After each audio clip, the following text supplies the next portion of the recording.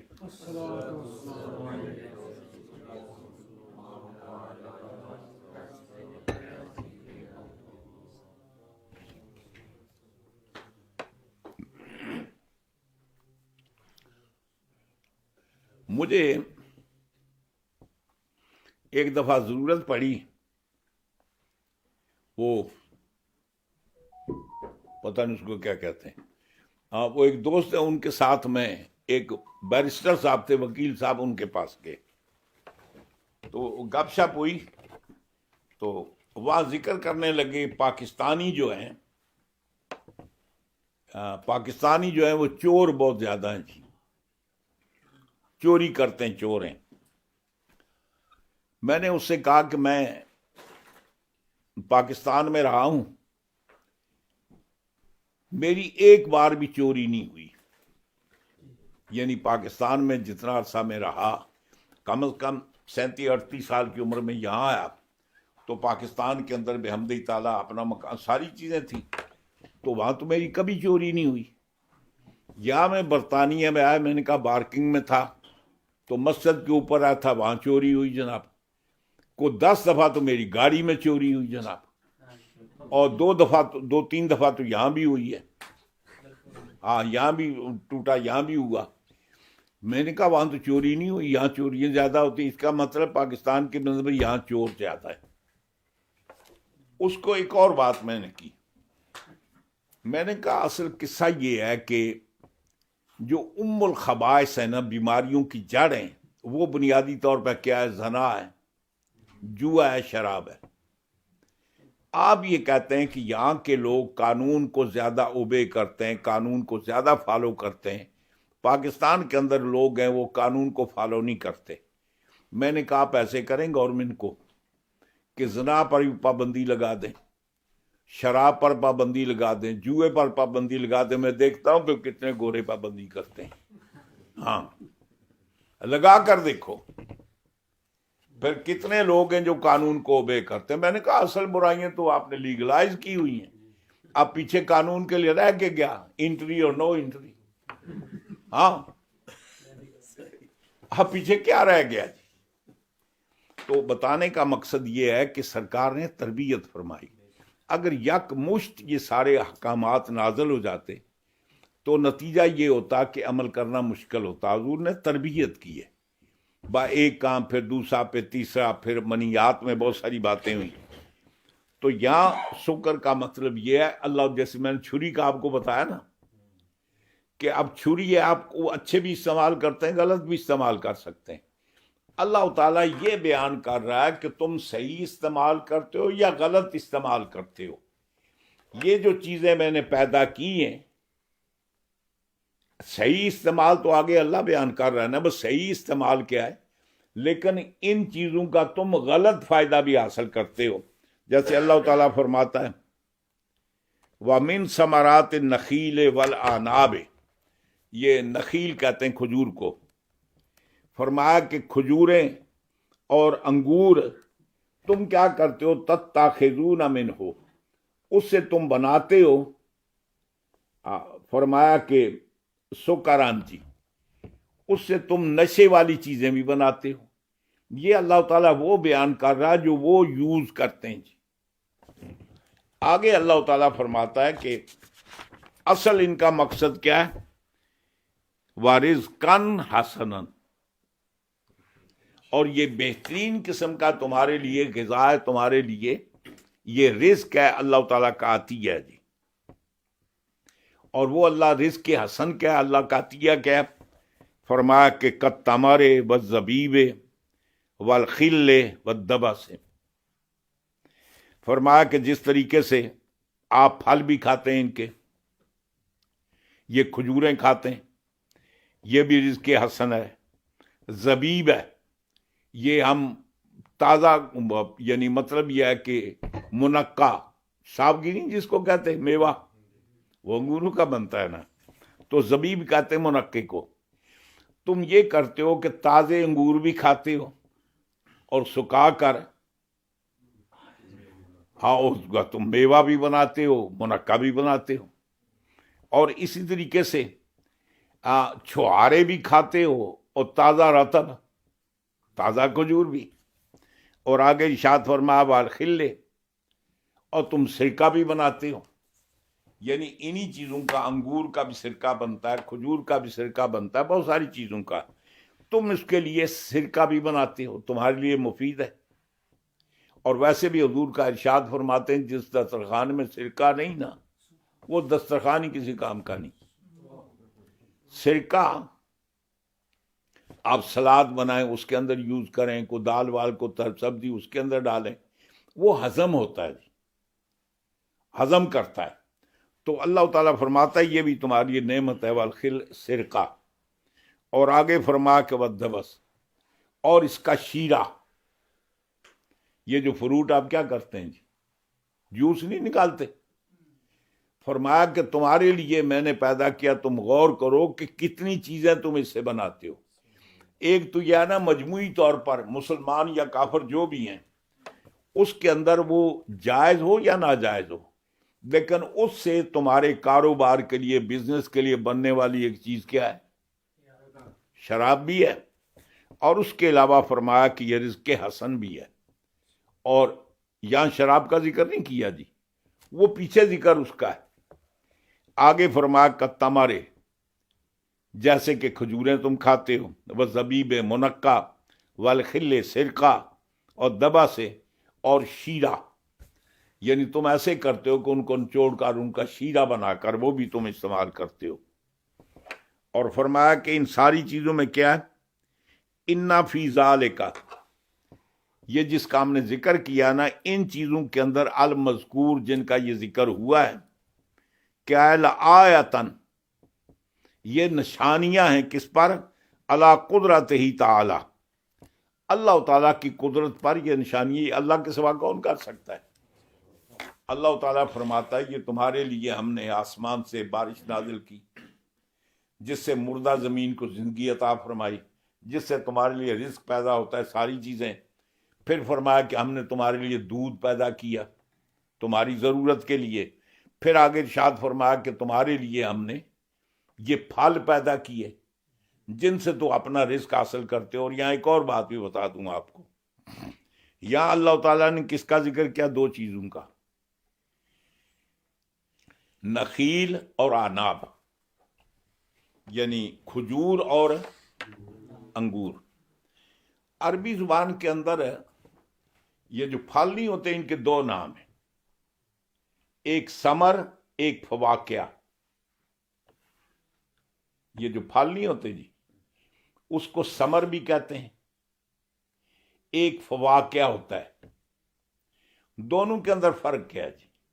ثمر کے اندر لذت ہوتی، غذائیت نہیں ہوتی. فواکہ ان پھلوں کو کہتے ہیں کہ جو روٹی کے متبادل ہوتے ہیں، جن کے اندر غذائیت ہوتی ہے. اور سب سے زیادہ غذائیت انگور کے اندر ہے اور کھجور کے اندر ہے. آپ باقی جتنے فروٹ کھا لیں وہ روٹی کے متبادل نہیں ہیں. کھجوریں چند کھا لیں آپ کا پیٹ بھر جائے گا، انگور کھا لیں آپ کا پیٹ بھر جائے گا. یہاں ان کا ذکر کیا کہ جن کے اندر غذائیت بھی ہے، ٹیسٹ بھی ہے اور غذائیت بھی ہے. ثمر اس کو کہتے ہیں کہ جن کے اندر ٹیسٹ ہے اور بہت سارے فائدے. یعنی اللہ تعالیٰ نے کوئی چیز ابس تو پیدا نہیں کی جی. جتنی اللہ نے فروٹ پیدا کیے ہیں، طرح طرح کے ان کے اندر وٹامنز موجود ہیں اور طرح طرح کی بیماریوں، تکلیفوں کا ان کے اندر علاج موجود ہے. یہ کرنے والا تو اللہ کی ذات ہے. اور یہاں ایک اور بات بھی آپ کو بتا دوں، مؤثر حقیقی اللہ جی. ہر چیز کے اندر جو تاثیر ہے نا وہ اللہ نے رکھی ہے. اب یہ ہے کہ چونکہ اللہ نے ہمیں عقل دی ہے، ہمیں شعور دی ہے، ہمیں غور و فکر کا ملکہ دیا ہے، ہمیں تدبر کرنے کا اللہ تعالیٰ نے وہ فراست عطا فرمائی ہے. اس لیے ہم ہر چیز کے اندر تحقیق کرتے ہیں، سرچ کرتے ہیں، ریسرچ کرتے ہیں جناب. اور یہ معلوم کرتے ہیں کہ اس کے اندر کیا فائدہ ہے جی۔ اب مثال کے طور پر یہ ہمارے ڈاکٹر صاحب ہیں جناب عاصم ساجد صاحب، بحمدی تعالیٰ انہوں نے کیمسٹری کے اندر پی ایچ ڈی کی ہے۔ تو کیمسٹ جو ہے وہ کیا ہے جی؟ یہ دوائیں فراہم کرنا، دوا سازی جناب، یہ ریسرچ کرتے ہیں۔ مختلف بیماریاں ہوتی ہیں نا، تو بیماریوں کے بارے میں ریسرچ کرتے ہیں، بھائی اس کے لیے کوئی دوا فراہم کی جائے۔ لیبارٹری کے اندر پھر چیزوں کو چیک کرتے ہیں، اس کے اندر مفید پہلو کیا ہے، نقصان دہ پہلو کیا ہے جناب۔ تو اللہ تعالیٰ نے ہر چیز کے اندر ایک تاثیر پیدا کی ہے، اور اس لیے حضور فرماتے ہیں لکل داء دواء، اللہ کی سنت کے خلاف ہے کہ اللہ بیماری پیدا کرے تو علاج اس کا نہ ہو جائے۔ ہاں جی، اللہ تعالیٰ فرماتا ہے، یعنی حضور فرماتے ہیں لکل داء دواء الا الموت، ہر بیماری کا علاج ہے موت کے سوا۔ اس لیے کہ موت تو اللہ تعالیٰ کا تعالی فیصلہ ہے نا جی، وہ تو اذا جاء اجلهم لا یستأخرون ساعۃ ولا یستقدمون، وہ تو ہر بندے نے اپنے وقت پر جانا ہے۔ تو ہر بیماری کا علاج موجود ہے، لیکن وہ علاج فراہم کس نے کرنا ہے؟ ہم نے غور و تدبر کرنا ہے۔ اور یہی وجہ ہے کہ شروع زمانے سے لے کر اب تک آج دن بیماریوں کا بھی اضافہ ہوتا ہے، نئی نئی بیماریاں بھی پیدا ہوتی ہیں، اور اس کے لیے پھر اللہ نے انسان کو عقل عطا فرمائی ہے، لکل فن رجال، پھر اس سبجیکٹ کے لوگ ہوتے ہیں، اس کے لیے بھی دعائیں بھی فراہم کرتے ہیں، ریسرچ کرتے ہیں۔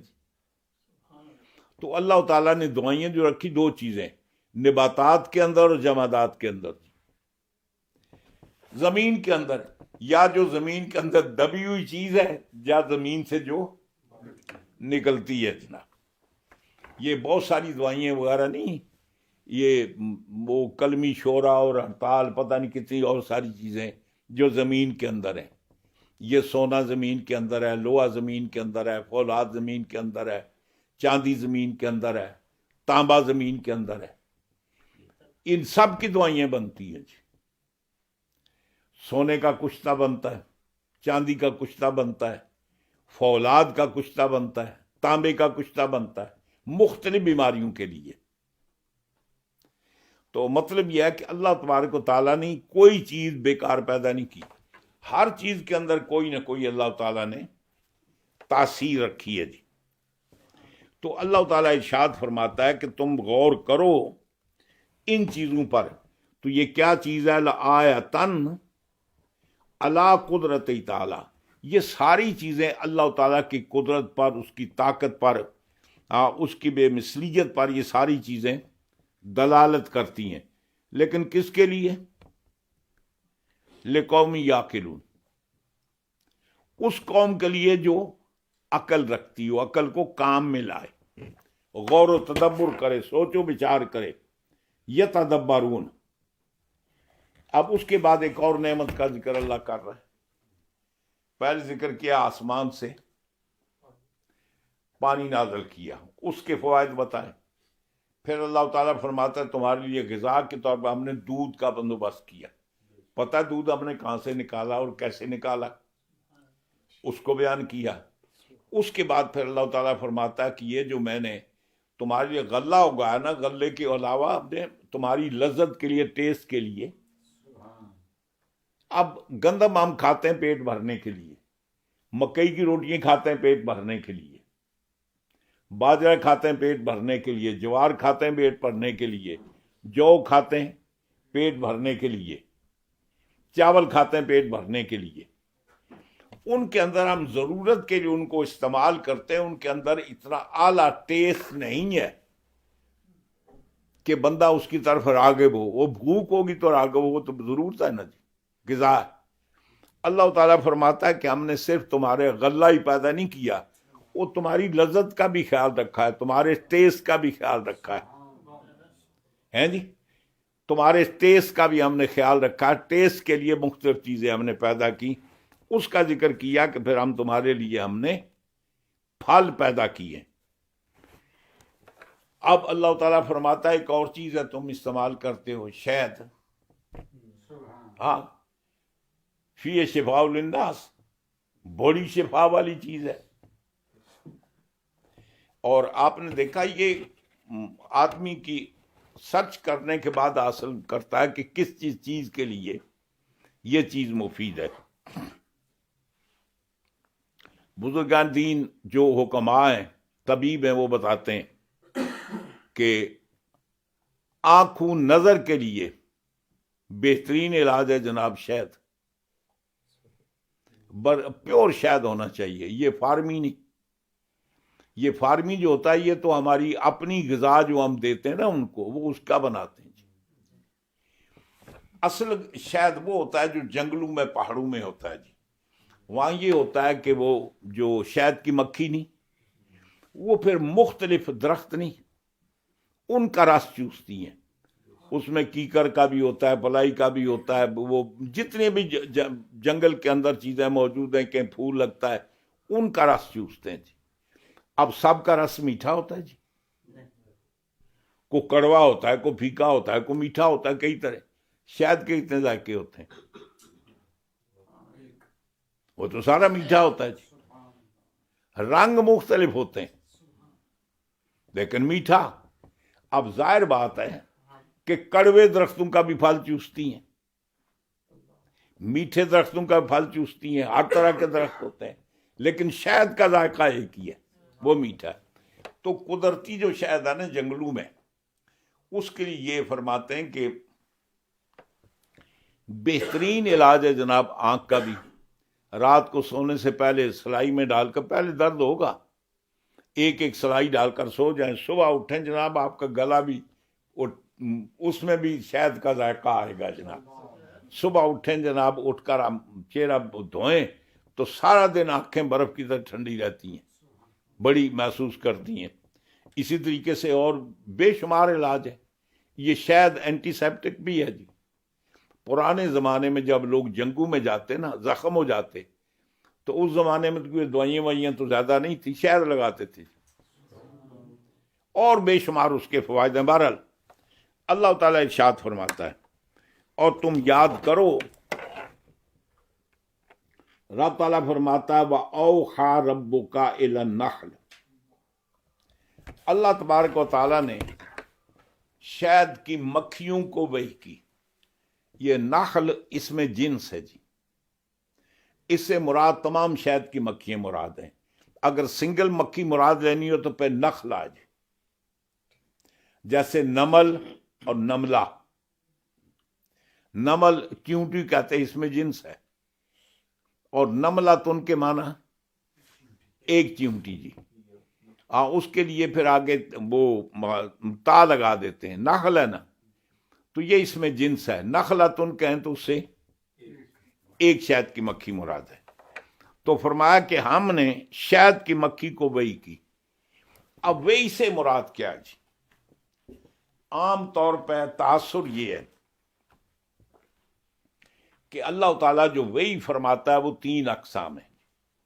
ایک تو وحی وہ ہے جس کو وحی جلی کہتے ہیں، جو اللہ تعالیٰ انبیاء کرام پر بذریعہ فرشتے کے اللہ تعالیٰ اپنا پیغام بھیجتا ہے۔ اور ایک یہ ہوتا ہے کہ انبیاء کرام کے قلب انور کے اندر اللہ تعالیٰ کسی چیز کا الہام کرتا ہے یا القاء کرتا ہے۔ اب باقی رہ گیا، جیسے اللہ تعالیٰ فرماتا ہے کہ اللہ تعالیٰ نے مکھی کو، شہد کی مکھی کو وحی کی، کہیں اللہ تعالیٰ فرماتا ہے کہ اللہ تعالیٰ نے موسیٰ کو وحی کی، مختلف جگہ۔ تو اب ظاہر بات ہے کہ ان کا نبوت تو نہیں ہے۔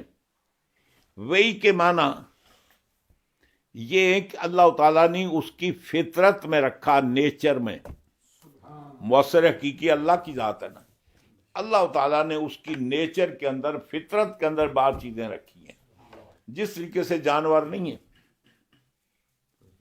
اب ہر جانور کے اندر یہ شعور موجود ہے جی، جہد للبقاء۔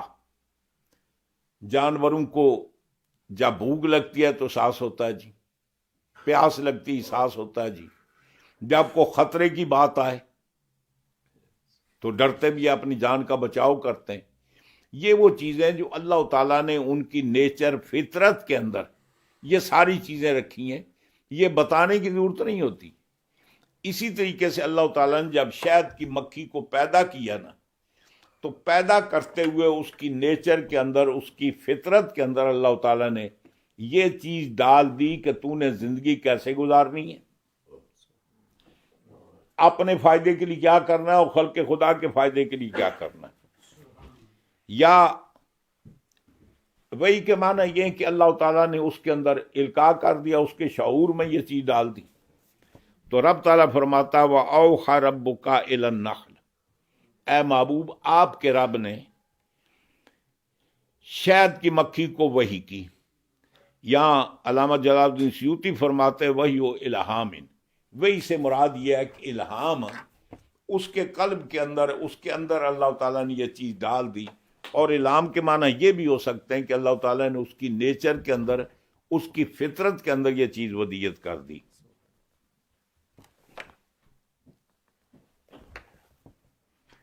کیا وحی کی؟ یہ اللہ تعالیٰ نے فرمایا ان اتخذی، کہ اے شہد کی مکھی تو بنا، پکڑ۔ یہ ان جو ہے یہ تفسیریہ ہے جی، یعنی آپ کسی چیز کی ڈیٹیل بیان کرتے ہیں نا، تو ڈیٹیل بیان کرنے کے لیے عربی کے اندر بہت سارے الفاظ آتے ہیں، جو شروع میں آئے تو اس کا معنی یہ ہوتا ہے کہ اس لفظ سے پچھلے معنی کی گئی ڈیٹیل بیان کی جا رہی ہے، تو یہ ان تفسیریہ جی۔ تو فرماتے ہیں مفسرہ او مصدریہ، ان یا تفسیر کے لیے ہے، یعنی آگے اس جو اللہ تعالیٰ نے وحی کی نا، وحی کیا کی، یعنی اللہ تعالیٰ نے جو شہد کی مکھی کو اعلام کیا، وہ کیا اعلام کیا جی، اس کا ذکر ہو رہا، اس کی ڈیٹیل بیان ہو رہی ہے۔ یا ان مصدریہ معنی یہ ہے کہ اللہ تعالیٰ کا وحی کرنا ہے جی۔ اللہ تعالیٰ نے فرمایا کہ اے وحی، اے مکھی تو بنا لے۔ اتخذ کے معنی ہوتے ہیں، پکڑنے کے معنی ہوتے ہیں، بنانے کے معنی بھی ہوتے ہیں، شروع کرنے کے معنی بھی ہوتے ہیں، متعدد معنوں کے اندر یہ اخذ یاخذ کا لفظ استعمال ہوتا ہے۔ جیسے ہم کہتے ہیں نا زید اخذ یتکلم، زید نے بات کرنی شروع کر دی۔ جیسے اب کہتے ہیں ہی گوئنگ ٹو ٹاک، اب گوئنگ کے معنی کیا ہے؟ شروع کرنا جی، ہے جی۔ تو اسی طریقے اخذ معنی، جعل معنی اور تفع کا معنی، بہت سارے الفاظ آتے ہیں جو آغاز کے لیے۔ اور اتخذ کے معنی ہوتے ہیں کسی عقیدے میں بنا لینا کوئی چیز، جیسے اللہ تعالیٰ کلام پاک میں فرماتا ہے کہ بنی اسرائیل نے کیا کیا، انہوں نے بچھڑے کو معبود بنا لیا جی۔ تو اس کے معنی بنانے کے بھی ہیں اور اس کے معنی پکڑنے کے بھی ہیں۔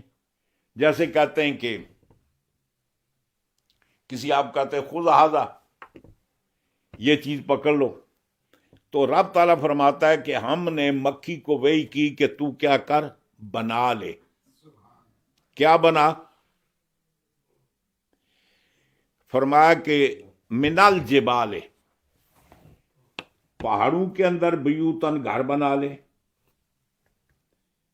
وَمِنَ الشَّجَرِ یا درختوں پر بنا لے، وَمِمَّا یَعْرِشُونَ یارشون، یا لوگ جو مکان بناتے ہیں لوگوں نے چھتوں میں مکان میں بنا لے۔ یعنی اللہ تعالیٰ نے آپشن دیا کس کو؟ مکھی کو۔ اس سے کہا بھائی تجھے پتہ ہے کیا کرنا، یہ اللہ تعالیٰ نے اس کی نیچر فطرت میں رکھا کہ تجھے ویسے بے گھر نہیں رہنا، گھر بنانے۔ اور مکھی کے گھر سارے یکساں ہوتے ہیں جی، مسدس 6 کونوں والے، ایک ہوتا ہے نا مثلث، مربع، مخمس وغیرہ ہو گیا۔ تو شاید کا چھتا دیکھیں نا کہیں بھی، وہ جہاں بھی دیکھیں گے وہ کیا ہوگا؟ مسدس ہوگا، 6 خیمے۔ اللہ نے بتایا نا اس کی تربیت کی۔ اب وہ شاید اس نے رکھنا ہے۔ ہم کو بازار سے چیز لاتے ہیں تو ویسے تو نہیں پھینک دیتے نا جی، ان کے لیے ہم نے برتن رکھے ہوئے، خشک چیز ہے اس کو کہاں رکھنا ہے، لیکوڈ ہے اس کو کہاں رکھنا ہے، کس برتن میں۔ تو اب جب اس کا کام ہے شہد بنانا، تو شہد بنا کر رکھے گی کہاں جی؟ تو اللہ تعالیٰ پہلے اس کو بتا رہے پہلے اس کا بندوبست کر. ہم نے مکی سے یہی کہا کہ گھر بنا، اب تیری مرضی، من الجبال، پہاڑوں میں بنا لے.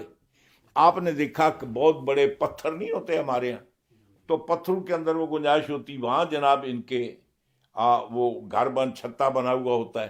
کہیں آپ درختوں پہ دیکھتے ہیں وہاں چھتا بنا ہوتا ہے، کہیں گاؤں دیہاتوں میں دیکھتے ہیں لوگوں کے گھروں کے اندر وہ چھت کے اندر مکان کے اندر اپنا آ کر بسیرا کر لیتے ہیں. تو رب تعالیٰ فرماتا ہے کہ اے شہد کی مکھی تو بنا لے، تعمیر کر لے. کیا؟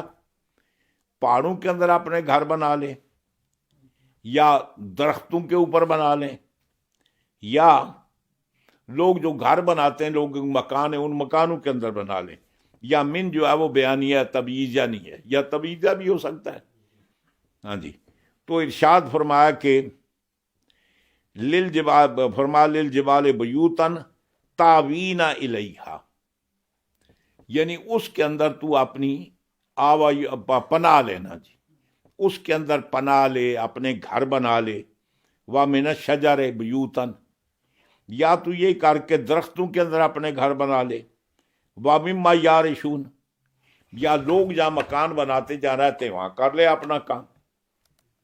اَيَّ النَّاسِ، اچھا یہ بھی انون علاقہ میں نہ کے نہیں، وہ جو مکان بناتے ہیں نا ان کے اندر، یا یہ بھی ہو سکتا ہے کہ جو لوگ یہ فارمی شہد ہوتی تو لوگ کیا کرتے ہیں کہ شہد کی مکھیوں کے لیے گھر بناتے ہیں، وہاں شہد کی مکھی لاتے ہیں، پھر ان کو بنایا گھر مل جاتا ہے جناب، وہاں کام کرتے ہیں. لیکن جگہ وہ ہوتی، گھر وہ اپنے سٹائل کا بناتے ہیں، وہ ایک ہی ہے، وہ مسدس. اب اس کے اندر کیا کرتے ہیں کہ مختلف درخت، مختلف پودے، ان کا جا کر رس چوسا، رس چوسنے کے بعد آ کر وہ اس کے اندر وہ جمع کرتی ہیں.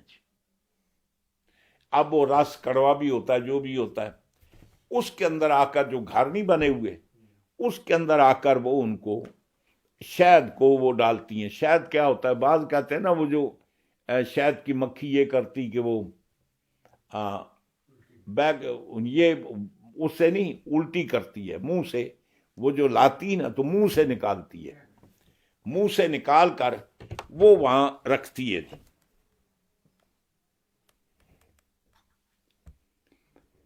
آگے اللہ تعالیٰ فرماتا ہے سما کلی، اب تو پہلے تو گھر بنانا، اللہ تعالیٰ ڈائریکشن دے رہا ہے تجھے کیسے کرنا تو کیا کرنا ہے. اللہ تعالیٰ نے شہد کی مکھی کو وہی کی، تو ایسے کر گھر بنا. کہاں بنا؟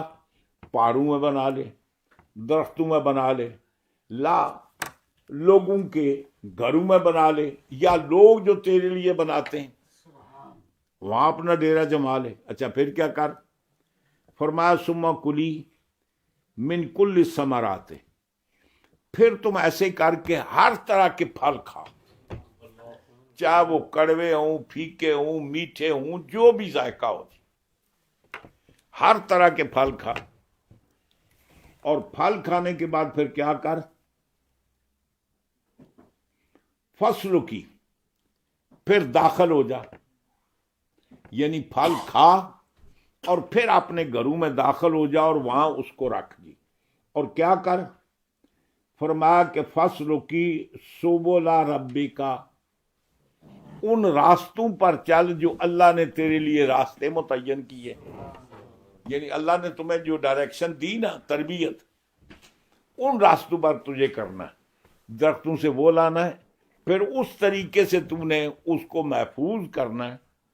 پہلے گھر بنانے، اس کے اندر تو شہد کو محفوظ کرنا جی. سبولا یہ جمع سبیل کی، سبیل کے معنی ہوتا ہے طریقے کے، راستے کے جی. فرمایا تورو کا فی طلب المرا، یعنی پھر تو وہ سبزی ہریالی تلاش کرنے کے لیے تو راستے بنا. اور ایک اور آپ کو بات بتاؤں، شہد کی مکھی کتنے بھی دور جائے نا اپنے ٹھکانے کو بھولتی نہیں ہے. اللہ تعالیٰ نے اس کو وہ قوت یاداشت دی ہے نا، یہ کبھی راستہ نہیں بھولتی، کبھی بہکتی نہیں ہے. اور ہمارے ہاں وہ دادو جی پڑھیے.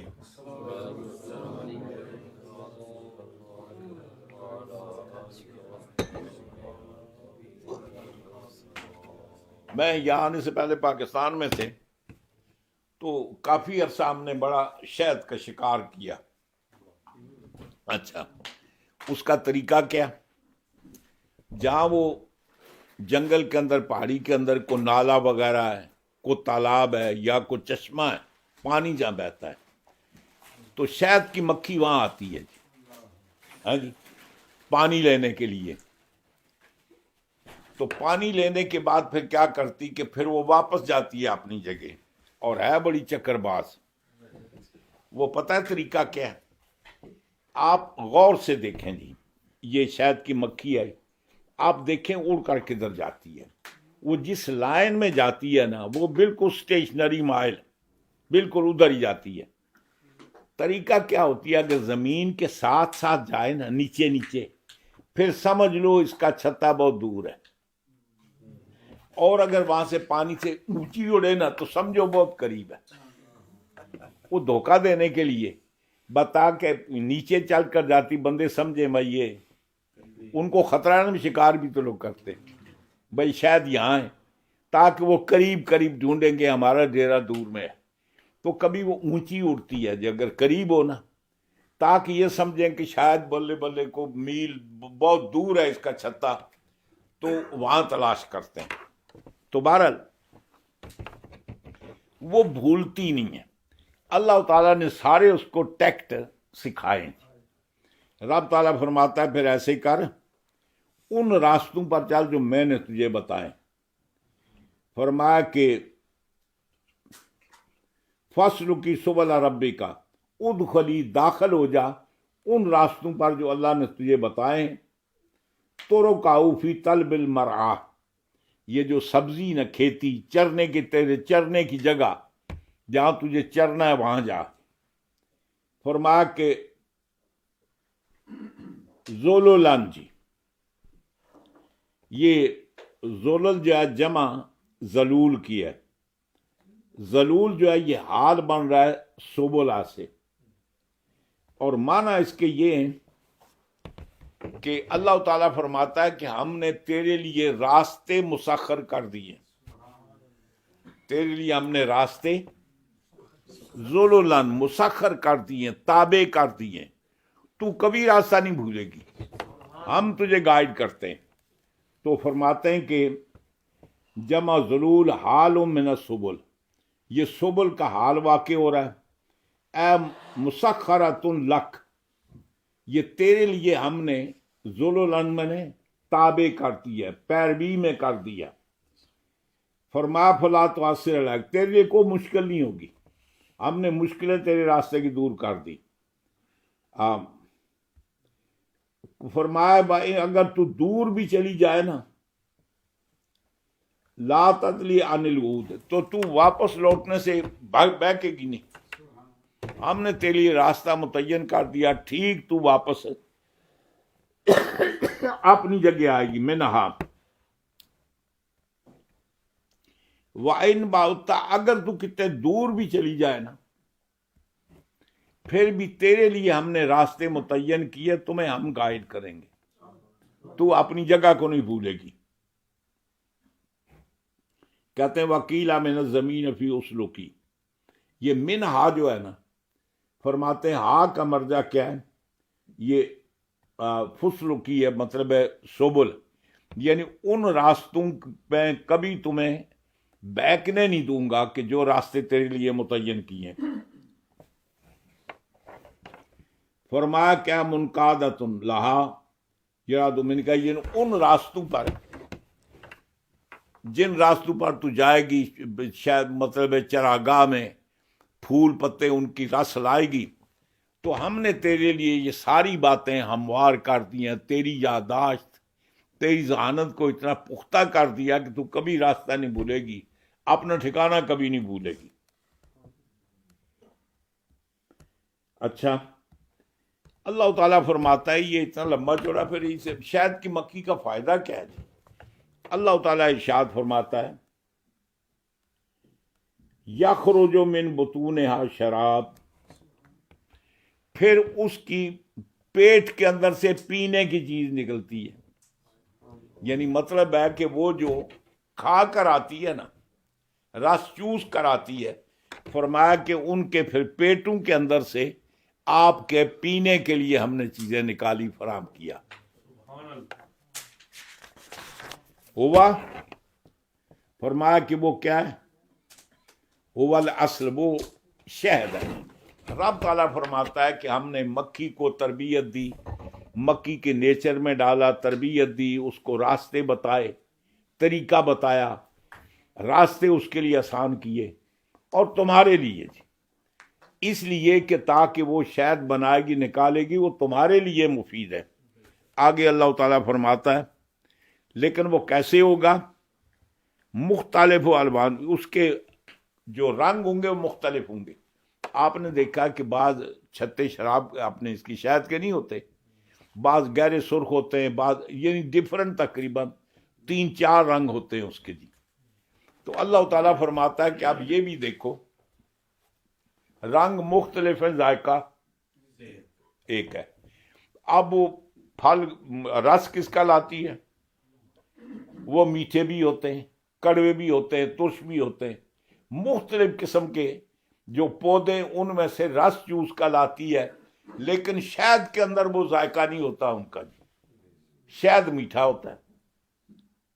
تو اللہ تعالیٰ فرماتا ہے یہ میری قدرت ہے، جس طریقے سے جانور کے ایک مادہ جانور کے پیٹ کے اندر سے جو غذا کھاتے ہیں اسی سے خون بنتا ہے، اسی سے وہ دودھ بنتا ہے، اور اس سے گوبر بنتا ہے، لیکن دودھ کے اندر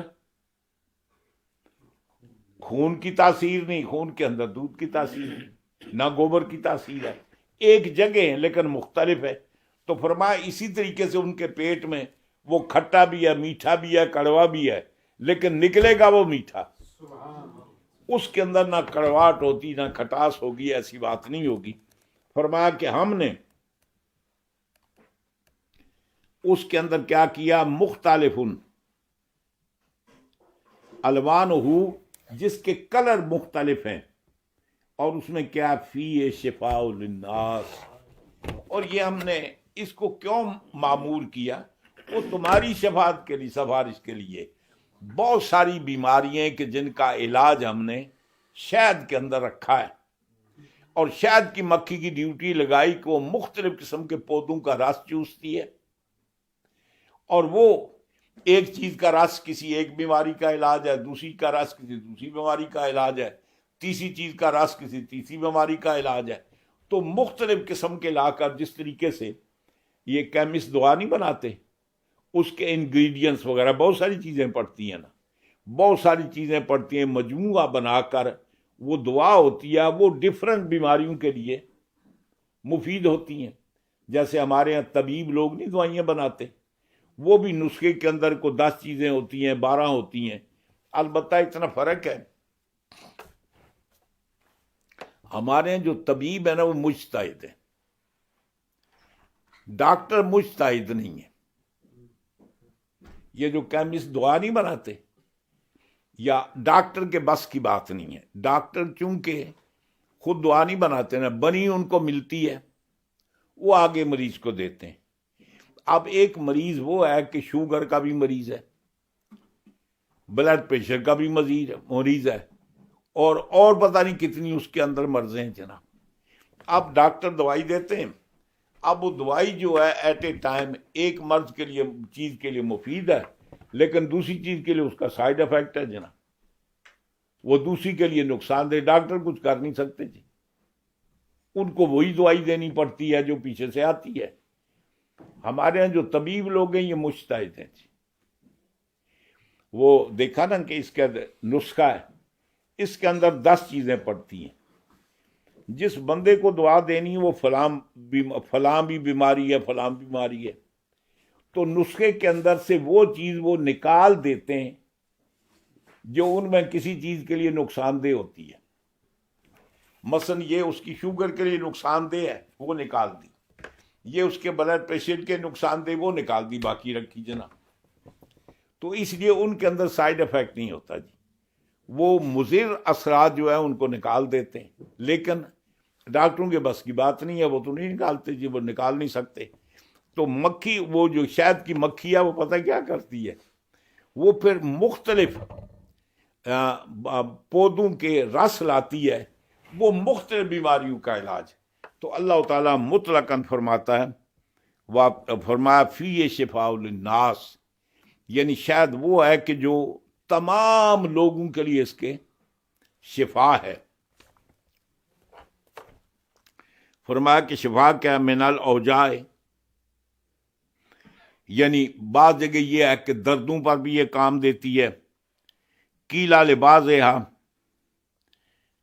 کما دل تنکیرو، کہتے ہیں کہ بعض نے یہ بھی کہا کہ شفا ان کے اندر چونکہ نکرہ ہے، اس لیے اس کا مطلب ہے کہ بعض بیماریوں کے لیے شفا ہے، من کل الوجوہ نہیں ہے۔ تو چونکہ نکرہ بیان کیا، لبعضھا کما دل علیہ تنکیر و شفا ان کے اندر نکرہ، اس لیے اس سے پتہ چلتا ہے کہ ساری بیماریوں کے لیے نہیں، کچھ بیماریوں کے لیے یہ شفا ہے۔ اول کلھا، یا اس کا معنی یہ بھی ہے کہ اللہ تعالیٰ کلام پاک میں فرماتا ہے کہ ہر بیماری کے لیے اس کے اندر شفا ہے۔ فرمایا بے ضمیمۃ الی غیر یقول ویدونھا بینۃ وقد امر من استظہر، آپ فرماتے ہیں کہ اس کے اندر بہت ساری چیزیں ملی ہیں مختلف بیماریوں کے لیے، اس کی دعا ہے۔ وقد امر بہ، اور حضور نے ایک آدمی کو حکم دیا کہ جس کو پیچس لگے ہوئے تھے۔ میں ایک حدیث بیان کرنے کے بعد ختم کرتا ہوں، وقت ہو گیا کافی۔ وہ فرماتے ہیں کہ اس کا یہ بھی کام ہے، من اس طالع کا علیہ بطن و رواہ شیخین، یہ حدیث اپنے بخاری مسلم کے اندر ہے۔ یعنی ایک وہ صحابی تھے کہ جن کو پیچس لگے ہوئے تھے، لوز موشن جناب، تو وہ حضور کے پاس تشریف لائے، تو حضور اکرم صلی اللہ علیہ وسلم نے فرمایا کہ اس کے بھائی کو، وہ پوری حدیث ہے یہاں کہیں، ہاں شاید دو جی،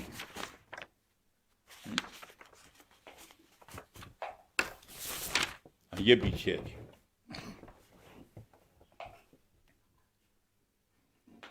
حضور اکرم صلی اللہ علیہ وسلم کی بارگاہ میں ایک صحابی حاضر ہوئے،